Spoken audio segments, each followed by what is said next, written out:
How to make Google Meet open to all. Hey guys, in today's video, I'm going to show you how to make Google Meet open to all. This way, anyone with the meeting link can join easily without waiting for you to admit them every time. So make sure to watch this video till the end, and let's get started. First, open your browser and go to meet.google.com. On the homepage, click on New Meeting and select Start an Instant Meeting. Once your meeting window opens, you'll see the usual Google Meet interface. Now, look at the bottom right corner and click on the Host Controls icon or go to the shield with a lock symbol. This is where you can manage who can join and what they can do in the meeting. Here, you'll find the option called Quick Access.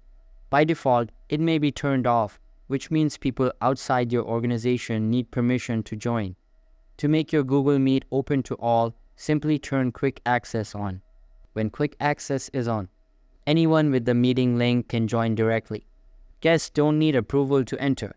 People can also join without signing in, depending on your account settings.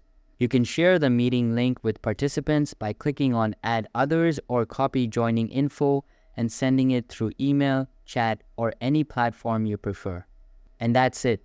By turning on Quick Access, your Google Meet is now open to all, making it easier for anyone to join without waiting in the lobby.